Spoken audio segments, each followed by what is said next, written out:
is Chico Resch. You are listening to the Let's Go Devils podcast on the Primetime Radio Network. Happy Devils Saturday. This is Devils After Dark, coming to you live from the Primetime Radio studios inside the bunker in an undisclosed location in beautiful New Jersey. And cross-continent to the Michael J. Fox studios, where the DeLorean resides. It is Scotty of Sirius XM, Liquid Metal, in that Beverly Hills posh apartment. Oh, yeah. Yeah. DeLorean in the shape of a Jeep Cherokee, but, same thing. It's hidden. That's the technology right there. You know what? Just lie. Just lie. Just lie. Just play along and just lie. They don't know. Okay. They don't know. Like anybody's going to come out to California in Beverly Hills to find your DeLorean. I don't know. I hear our man Johnny Danks now is out here in L.A., so look out. You never know, Sam Woo. You never know.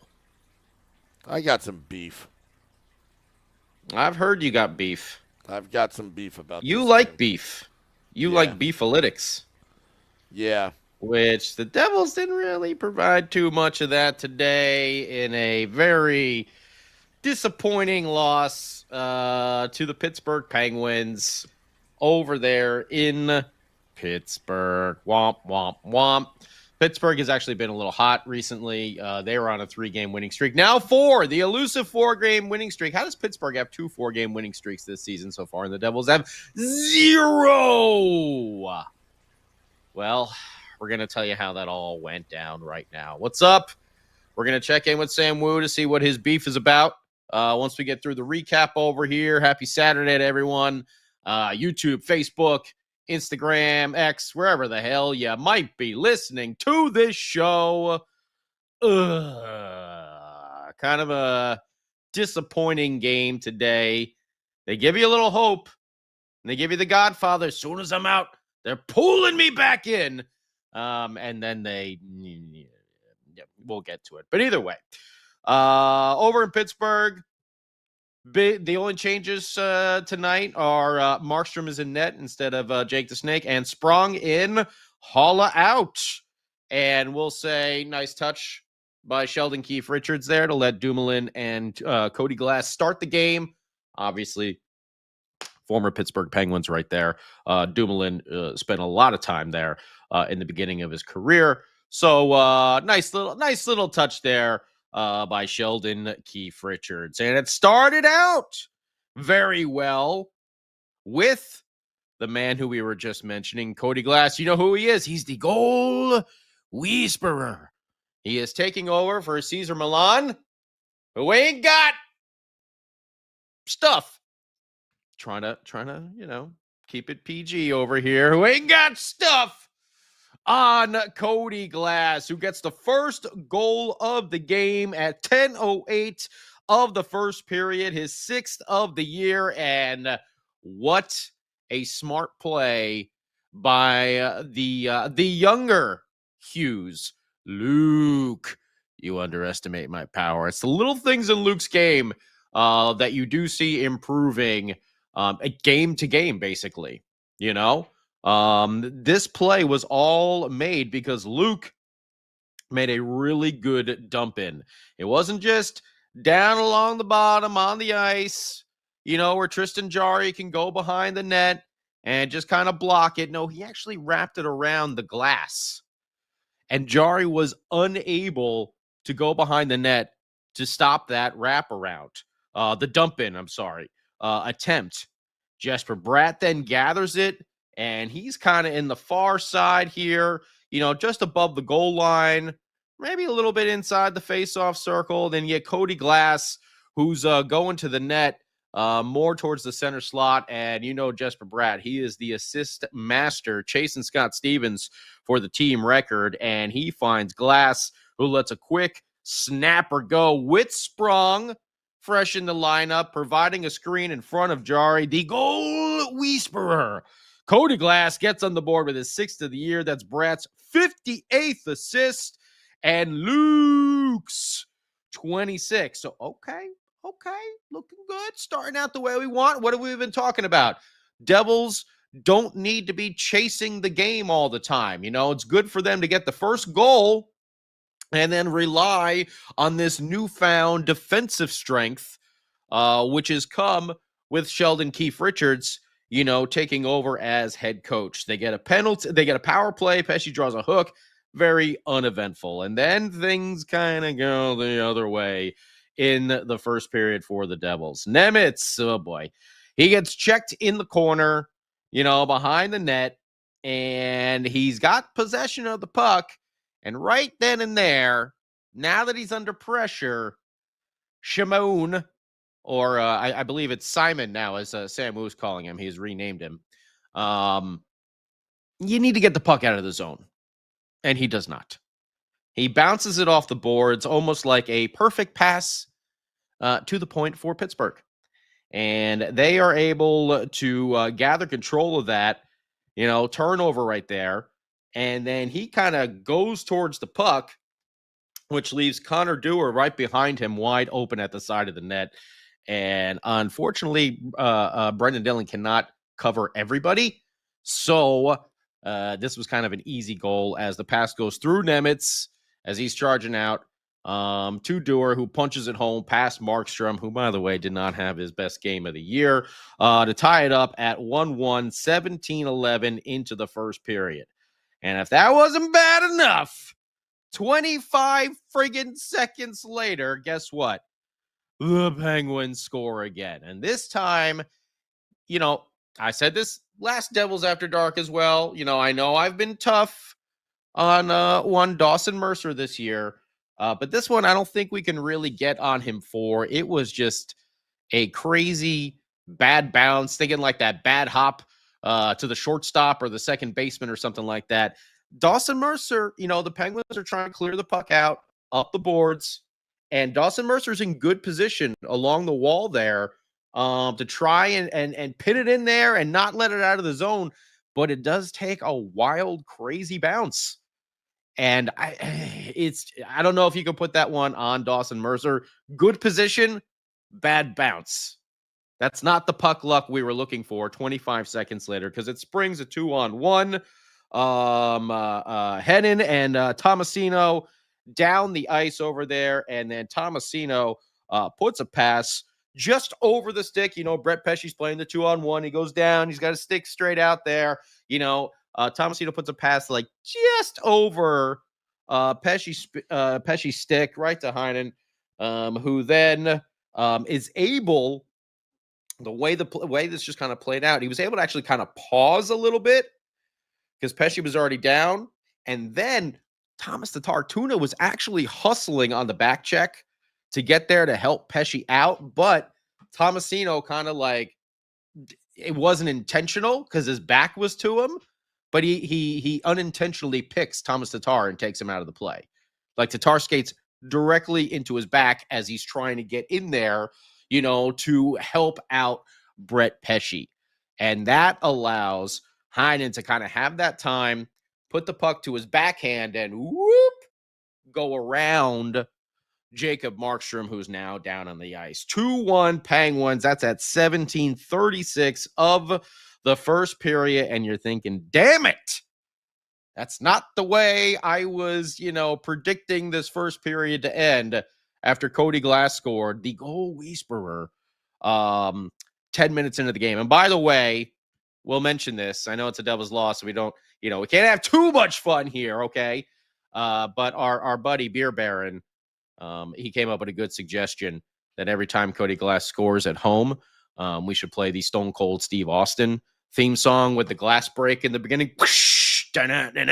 So I'll put that out there to you, Devils audio team, for the next time Cody Glass scores on the home ice of the Prudential Center in Newark, New Jersey. We move into the second period, which is typically the Devils period on the season. They are, I wrote this down, plus 26 goal differential in the second. Only team that's better than them, the Edmonton Oilers, in the second period. And today they were -1. Yes. Can you believe it? It did happen. Palat drew a penalty, tripping. Too many passes. Man, that was the one where they had Jari like all over the place, just sliding around. He was out of the crease, and they're just passing. Shoot the damn puck. Shoot it. They had him out of position, and it was just, I'd say maybe like 3 too many passes. Not 1 too many passes, just 3 too many passes. When you see the goaltender sliding all the way out of the blue, put it on net. You never know what can happen. It'll hit a stick, maybe hit a defenseman, hit one of your own guys. Who cares? Just get it into the back of the net when the goaltender isn't there. So it's too many passes there for the Devils, and the power play doesn't happen. And then it was Dumoulin took a penalty, and we're on a delayed penalty here. But here's the thing. Okay, so Dumoulin takes this penalty behind the net.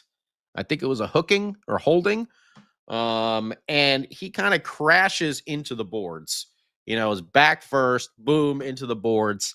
And I'm not sure if he got himself a stinger, if he got the wind knocked out of him, but it kind of looked at that moment like he gave up on the play. No bueno. That's not good. Okay. Because what did it lead to? A Penguins goal. So Dumoulin is just kind of, getting back up. What's going on here? Again, not sure. He did go into the boards pretty hard. May have had a stinger. May have gotten the wind knocked out of him. Okay? But now he's out of the play.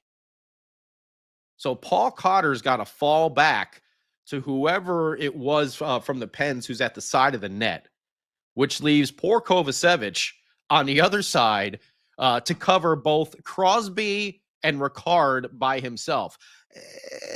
Odds are not going to be in our favor on that one.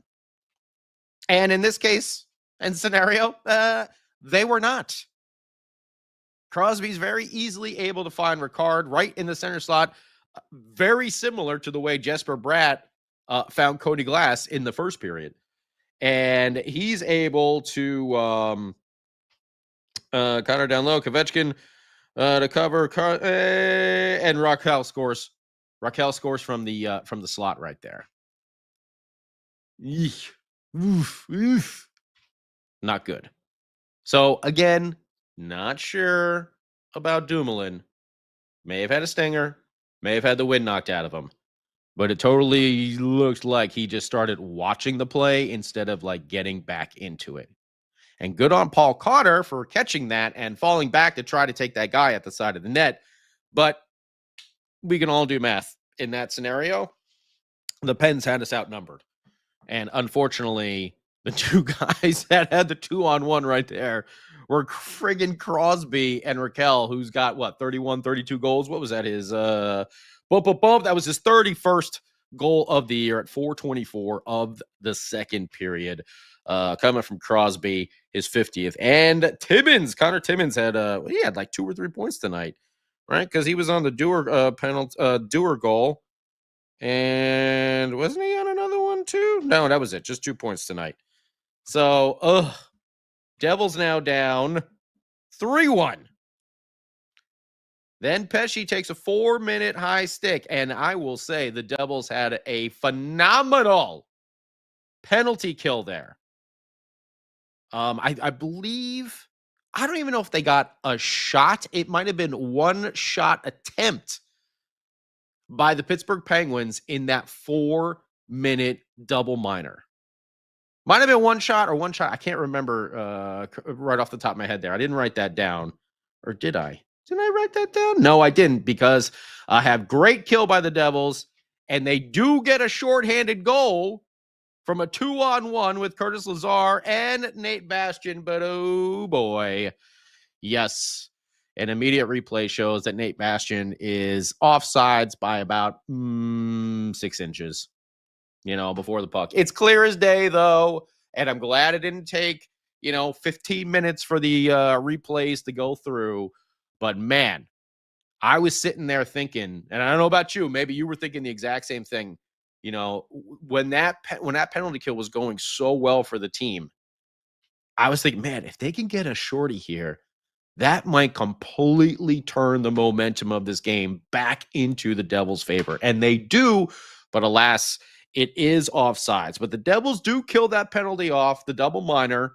They look good there. They're kind of getting some momentum back, but they're not generating any offense in the Pittsburgh zone. That was a kind of a theme of the game today. They just couldn't get set up that well in the Pittsburgh zone. And I think it was the Devils don't have a shot in it was like the last 9:27 or last 9:37 minutes, 37 seconds, 9 minutes and 37 seconds of the second period. Approximately the last 10 minutes of the second, the Devils don't get a shot on goal.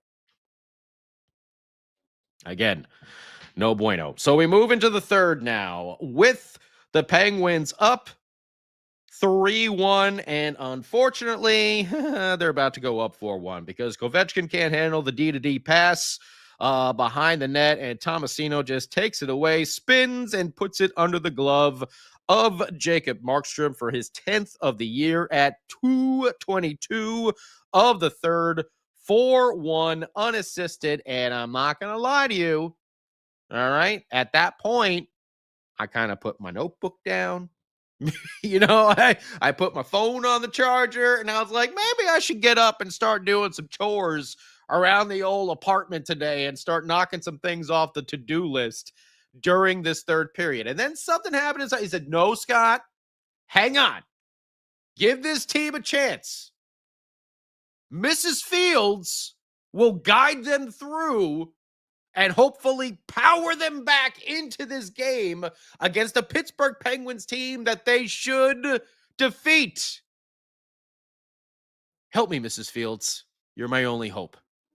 Well, Mrs. Fields made it happen that the Devils don't get one, but they get two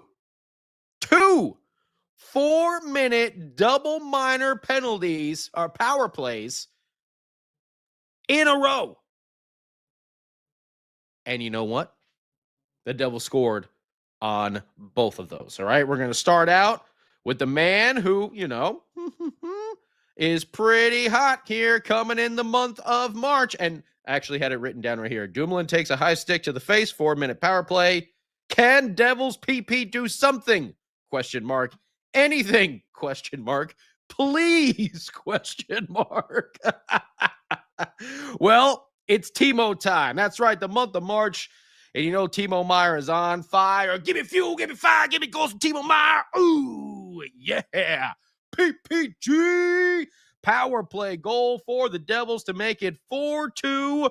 And Simon, as Sam likes to call him, Nemitz, makes up for a little bit of that bad play on the earlier Penguins goal. And, the Pens are trying to clear the zone. And let me tell you, Nemitz got on some Luke Hughes skates, okay? And he chugged his way from one side of the point to the other with his stick stretched out as far as his hand, arm, shoulder, and everything could extend. And he traps the puck literally on the blue line. On the blue line. On the opposite side from where he was. He just barely keeps the puck in the zone. Great play there by Nemitz. And he's able to get the puck down to Bratt, who then puts a cross ice soprano Sunday sauce pass past Nico Hischier, who I believe was in the center slot, and a Pens forward. And who does he hit in stride? That's one Timo Meier. Coming up the wing, he takes it and he rips a wrister low near side past Tristan Jarry for his 19th goal of the year, a PPG at 5:40 of the third period. Bratt gets his 59th assist of the year. Nemitz gets his second.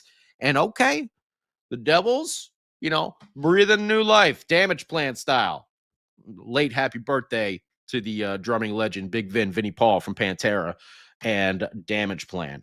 But the only downside there is that they scored that power play goal on the second half of that double minor. So, okay, whoever it was that high stick Dumoulin comes out of the box.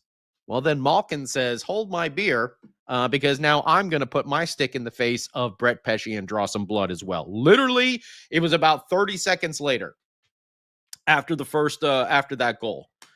And the Devils take advantage of it. Once again, Jesper Bratt making some magic happen. He gets the puck up there to him and Luke Hughes doing a little give and go at the point. Luke puts a long range shot that is deflected by Nico Hischier, your captain of your favorite New Jersey Hockey Devils, in the center slot with traffic in front.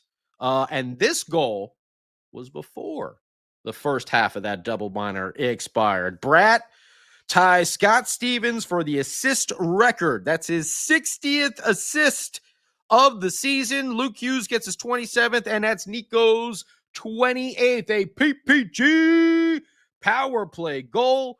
So the power play continues. And by the way, Jesper Bratt, 11 points in the 6 games without Jack Hughes. That's some leadership qualities right there, and stepping up to try and take the place of his buddy, the PB&J. The J is trying to make it happen, that jelly. Wait. Brat's the B of the peanut butter, right? That's right. Yeah. Palat, Brat, Jack. Okay, yeah. So, all right. The peanut butter is sticking to the ice and getting those goals and those assists. So good on Nico and Jesper to make it happen at 6:40. 1 minute after Timo's goal. So, all right, okay. Now it's 4-3. And you're thinking to yourself, the Devils have not been the comeback kids this year. We know if they're down in the third period, it's not a good story. We've only had one comeback win this year. And unfortunately, it's going to stay that way because Nate Bastian, on the penalty kill, after I believe Pesce took a cross-checking penalty, he can't get the puck out of the zone and turns it over. It eventually gets back to Carlson at the point, who lets a wrister go through traffic. Top corner, I believe it went off of Marky's shoulder and then woo. But I mean, Carlson let a laser go there and just pinpoint accuracy, which we've been seeing from him for his entire career. What's he been in the league? Like 15 years now? This is nothing new coming from Carlson. And he used that to kind of put the nail in the coffin for the Devils. They go up 5-3, power play goal at 14-17. Dewar gets an empty net goal there at 19:05 to make it 6-3. And then Kevin Hayes, with the cherry on top for the Penguins, does the full, gets the touchdown and extra point. Kevin Hayes gets a goal at 19:38, a weak one that, Marky just kind of had like ricochet off his leg pad and his glove and into the back of the net. Again, not the strongest game for one Jacob Markstrom today, and the Devils lose 7-3. Shots on goal for the Devils, 6-7-14. They turned it on in that third period, but man, that second, like I said, last 10 minutes of the period, they didn't have a shot on goal. For a total of 27. The Pens, 7-7-9 for a total of 23. 7 goals on 23. Well, I'll say 6 goals because one of them was an empty netter. 6 goals given up. Eey, that is not good. Face-offs, the Penguins had the advantage over us, 34-26. Power play, Devils were 2 for 6. The Pens were 1 for 3. Hits were even, 23 for the Devils, 22 for the Pens. Only 8 block shots for the Devils, 16 for the Pens, 20 giveaways, and a couple of them directly led, to Penguins goals. Only 2 takeaways for the Devils today. And I will just have to look here real quick before we bring in one of Mrs. Field's favorites here. So 16 saves on 22 shots. Oof. 5 even strength goals, 1 power play, a save percentage of 727 for Jacob Markstrom today. UGH. The win streak stops once again at 3. Penguins get their second 4-game win streak. Devils still searching for their first one of this season. It's been a long time. But either way, let's hear what you think about it. YouTube, Facebook, X, Instagram, Twitch, wherever the hell you happen to be listening to on this, I don't know, it's a nice, bright and sunny afternoon out here in LA. Hopefully it's, not too bad over there on the NJ side of things. And there he is, Mrs. Fields' favorite, the king of the football calls himself, Sam, by God, Woo, Sam. Now, I know you got some beef. Oh, I know you got some beef. First thing Sam said to me when I signed in over here and I see him, putting everything together and all that sort of good stuff. He's like, I'm mad. I'm pissed off. I'm angry. I'm angry today. I'm not happy. Did I Sam really was sound ready. like that? Oh, yeah, man. You were growling like the big, remember the Enter Sandman video from Metallica with that big tractor trailer that crushes through the kid's bed when he's running away? That was you. You were that big black semi truck. Just Sam was really pissed. Sam was really pissed. He's really, really, really pissed. Hey, Johnny Danks. There he is. He's in LA, baby. Thank you for the super chat. Woo! So, Sam Woo, tell us here, what the hell went wrong today? Wes McCauley being the referee of this game. He's another one. He's another one. Last time he officiated a New Jersey Devils game, Jack Hughes out for the season. He's not a very good referee. Oh, actually, he's a very good referee, but, him and Sheldon Keefe allegedly have some beef. Remember, allegedly, Sheldon Keefe yelled at something to Wes McCauley. $25,000 fine.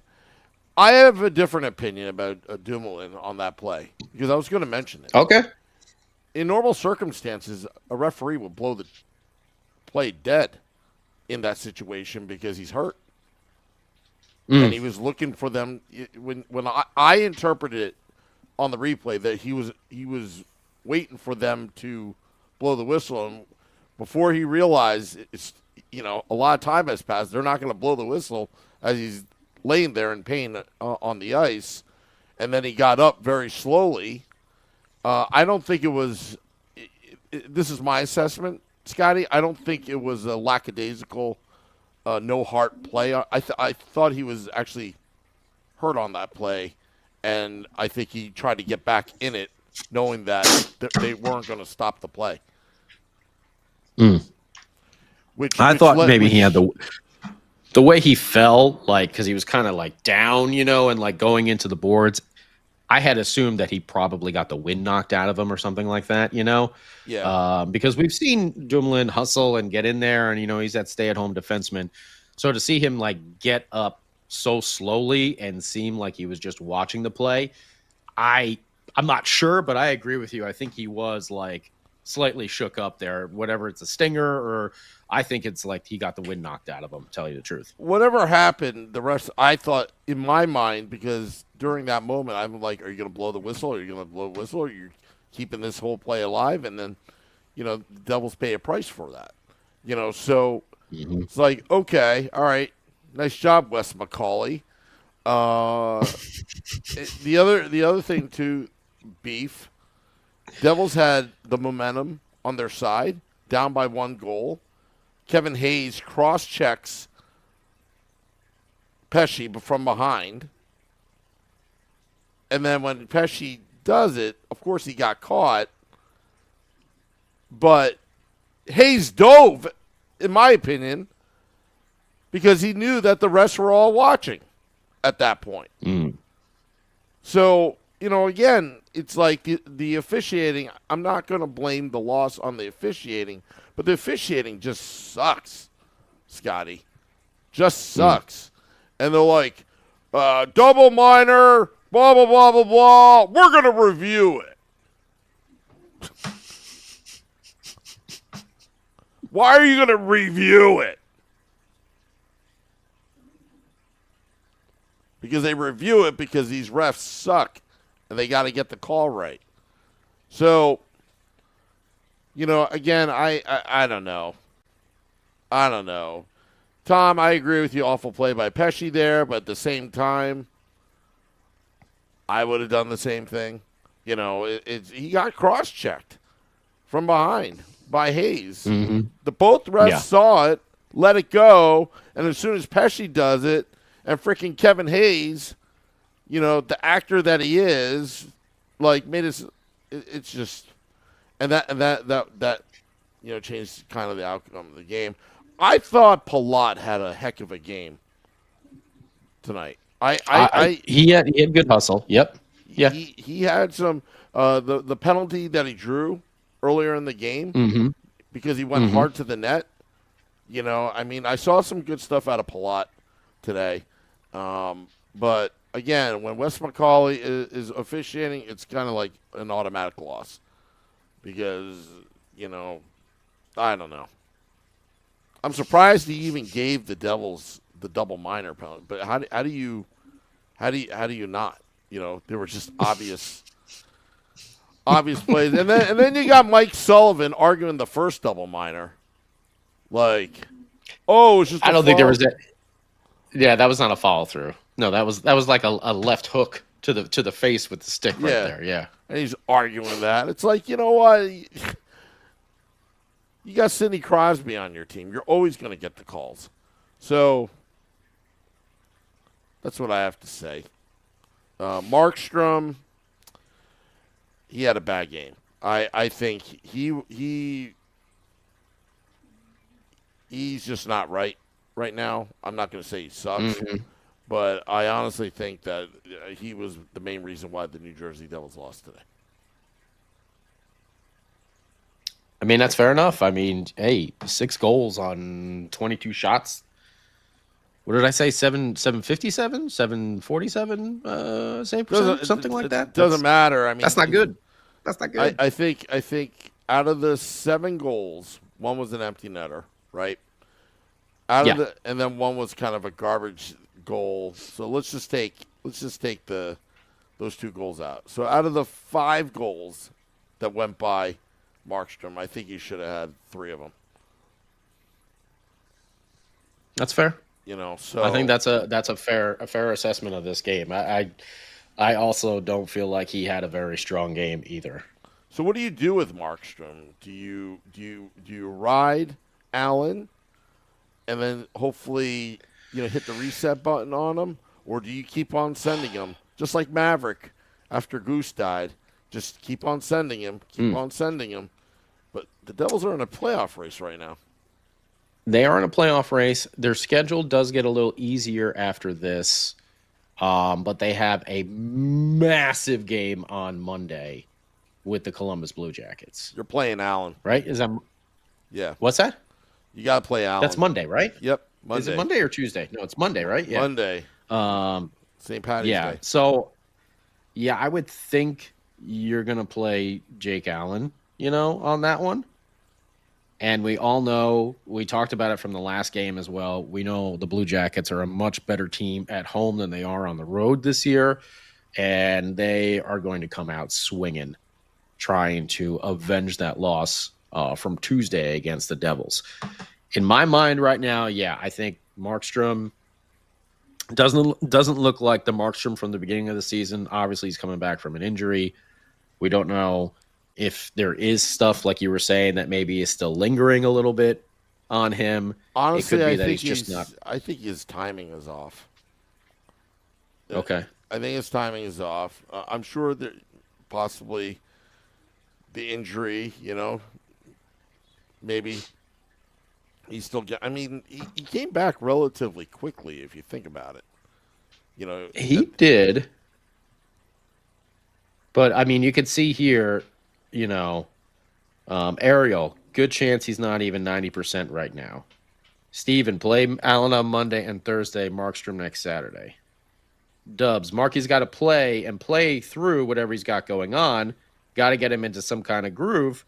And then Tom comes back with We can't afford that right now. See, that's the issue with the Devils playing like crap through the month of January and February. That cushion that we had to maybe be able to do that is poof, gone.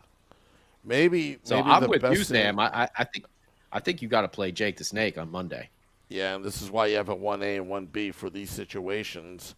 And, Nico Dawes, limited sample size, was 3-0, played outstanding as the 1B. But I'm not putting Jacob Markstrom on the shelf. This is what I would do if I was Sheldon Keefe. I don't know how many back-to-back games there are right now, but I'd obviously split the two. I would have to go with Allen. I would have to go with Allen till you see. Again with Markstrom, assuming that he's not fully recovered. Mm-hmm. I would at this point kind of go easy on him in the next 2 weeks, and then come April, you start playing him, and if he still hasn't found his rhythm and timing, and or the injuries still bother him, at least you got to go with Allen at that point. Here's the issue coming up here. So we got Columbus on Monday. We know that's a massive game. After that, you have Calgary. Thinking possibly maybe you can start Markstrom against Calgary, because then on Saturday you got Ottawa coming in, who have been playing. They've been playing really, really well. So but then after that, you got Vancouver. Okay, then you got a quote unquote easy one with Chicago. But then after that, you got Winnipeg, Minnesota back to back, and then Minnesota again. You got Winnipeg Friday the 28th, Minnesota Saturday the 29th. They get Sunday off, and then they come back home. They're doing a home and home with Minnesota. So I know I said their schedule's getting easier, but maybe I should go and look at this a little bit more. That's the other beef I have. Sean McDonough of ESPN. How negative can you be against the New Jersey Devils? Oh, Jack Hughes is out for the season, and rattles off every stat that Jack Hughes has contributed to the New Jersey Devils. Oh, Dougie Hamilton out for the season. Oh, he had every negative stat on the New Jersey Devils. Sean McDonough. That's why I think he sucks. He's so negative, that guy. And just like that call during the Stanley Cup Finals or whatever that, remember? I think the Florida Panthers scored, and they score. Mm-hmm, mm-hmm. Oh, you sounded really exciting, McDonough. Yeah, that's how you're going to attract hockey fans, Oh, wow. I didn't even know that. Calgary is worked their way up into that second wild card position. Oh, yeah. Vancouver's kind of teetering. Well, they're tied. They're like tied with everything. They're both 65 games played, 30, 24, 11. 30, 24, and 11 with 71 points. Oh, I see. Calgary's got one more regulation win. It says here they got 24 to Vancouver's 23. So I don't know. I mean, maybe. I agree that's with be you, a tough one. Beachmaster. I agree with you. ESPN hates hockey. That's why they have Sean McDonough be the lead guy. Well, they better start liking it, because they're losing baseball. So. Well, it doesn't matter, because all they do is talk about basketball anyway. That's all they care about. Yeah, I'm not a fan of Sean McDonough either. Although I do like when Bob Wischusen calls the game. He's a Jersey dude. He's pretty good. I like Bob. Yeah, I definitely like Bob Wischusen. Wasn't Wischusen the backup Devils PA announcer? I think he was. He might have. I'm not sure about that. I think he might have been in emergency situations. I think may have to ask him. Anyway, but either way, like I'm not even sure like how you want to go through that. with there's my schedule. So Columbus, Calgary, Ottawa, Vancouver, Chicago, then Winnipeg, Minnesota. Jeez. And they had a stat on there saying the Devils from now on have like the 5th easiest schedule in the league. That doesn't look very easy to me. That's all playoff teams for the rest of the month except Chicago. ESPN doesn't even know what they're doing. I really don't half the time. Don't think they do. Then in April, we got the Rangers, the Bruins, the Pens, the Islanders, the Bruins again, and then Red Wings. Okay, so in the month of April, the schedule eases up a little bit. But for the rest of March, it's a doozy. And now if you don't have Markstrom at 100%, I mean, do you ride Jake the Snake through all of next week? Columbus, Calgary, Ottawa. It's who tough. do you put Markstrom in there against? Calgary? I would do Calgary. You're at home. Okay, you're going against your former team. You know, it doesn't feel like a slight. Okay, he's not playing. Oh, that's right. I forgot about that. Yeah, that's his former team. So yeah, that would make sense. Okay. I'm just saying that you don't want to make it even worse with his confidence. Okay, I'm sure he's frustrated. You're considered possibly a Vezina finalist the way you played till you got hurt, and then you come back from being injured and your game's not there. I'm sure that's frustrating him. Yeah, I'm not sure. I'm not sure how they handle it. I really don't.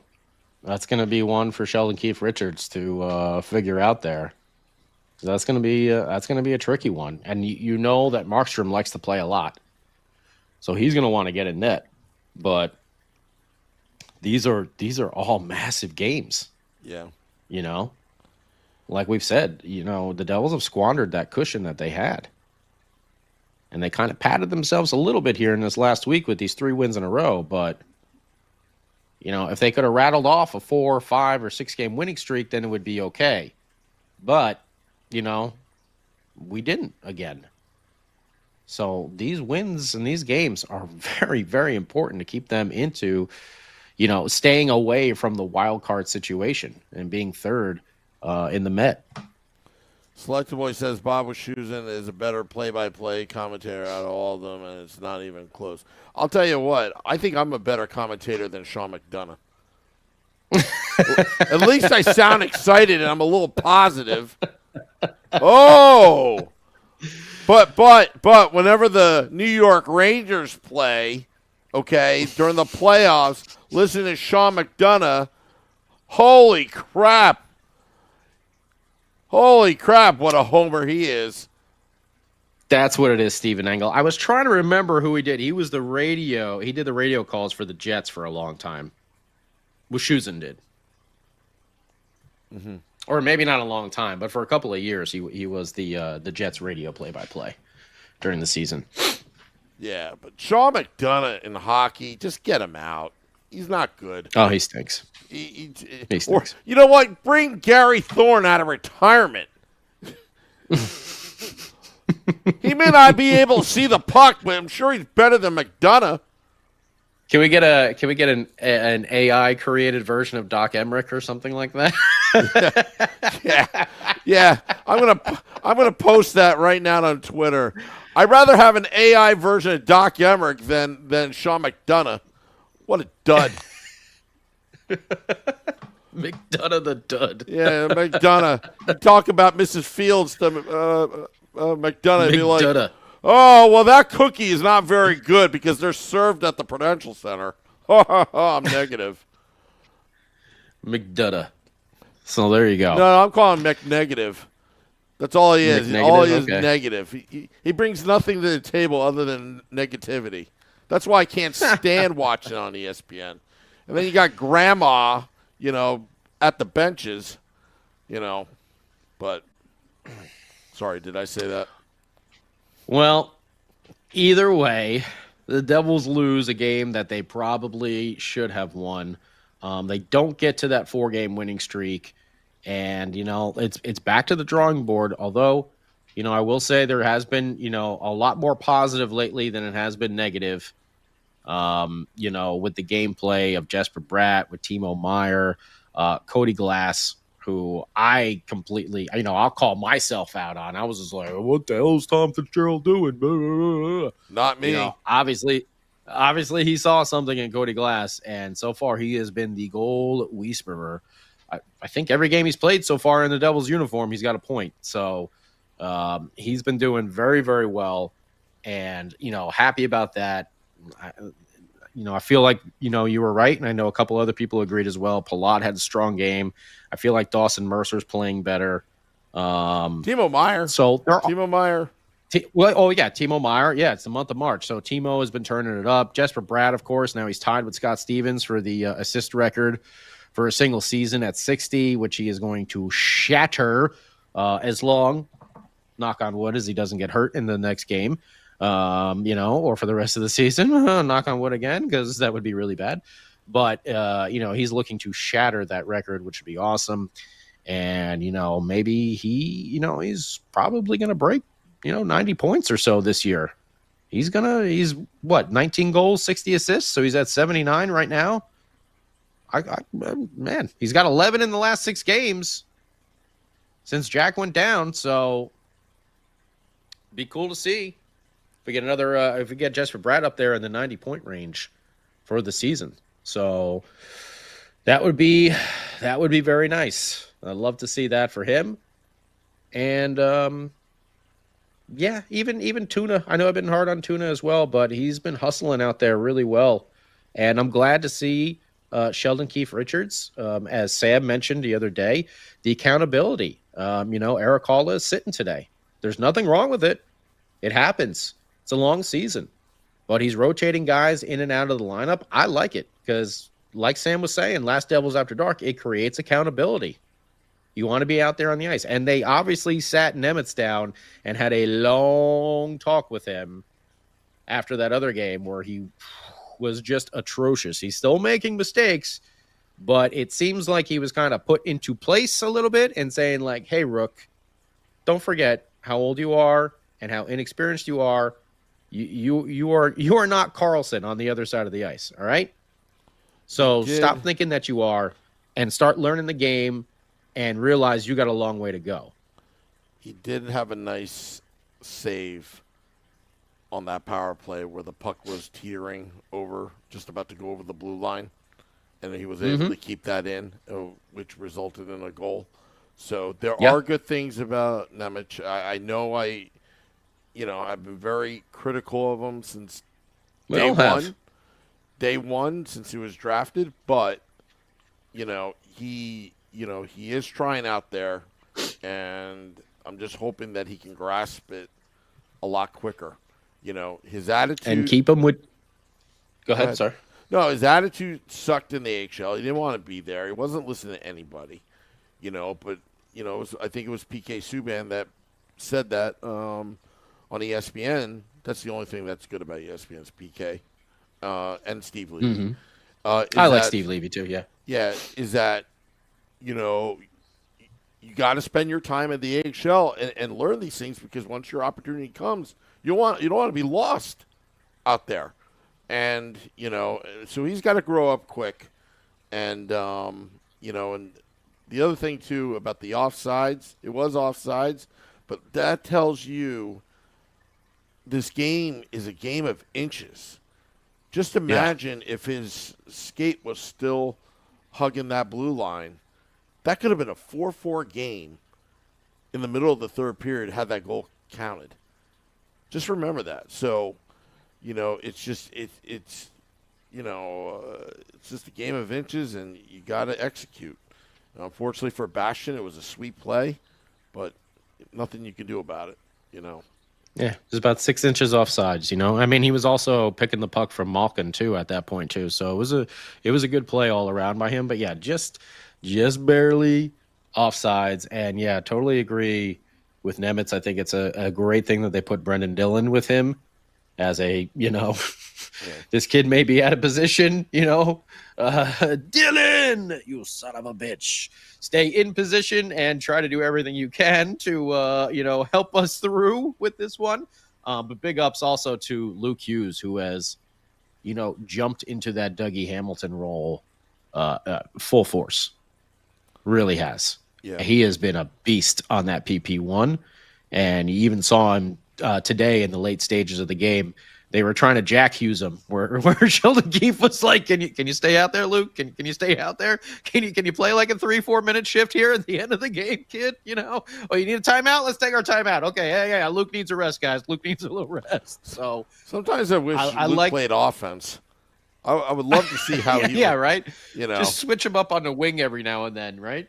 But I've seen a lot, and he still makes some of those younger mistakes, but he seems to apply, what he learns at a more rapid pace than maybe, your typical, younger defensemen who are still learning the game.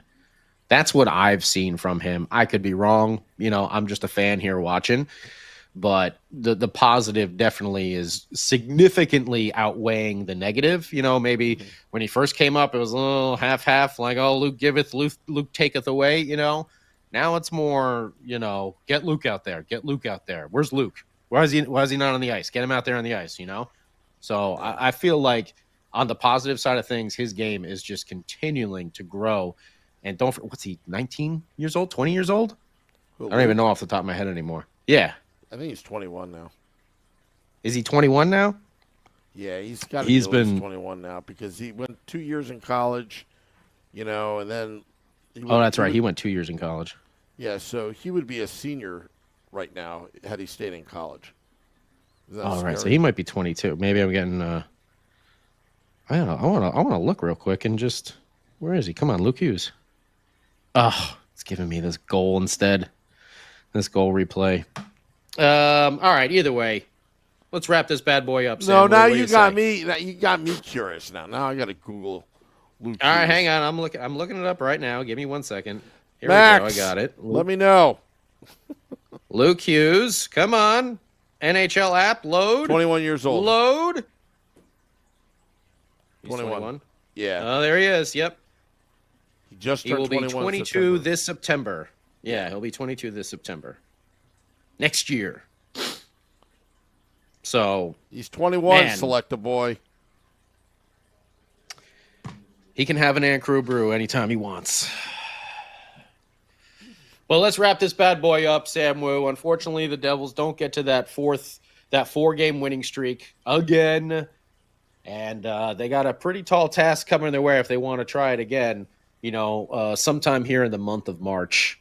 Columbus, Calgary, Ottawa, all next week, all tough games. And we're going to see what happens, with that goaltending situation. Yeah, definitely. And we will have it all covered. We're going to have Sunday edition of the Let's Go Devils podcast at 9 p.m. Eastern tomorrow. Talking more Devils hockey. We got the BJs on Monday.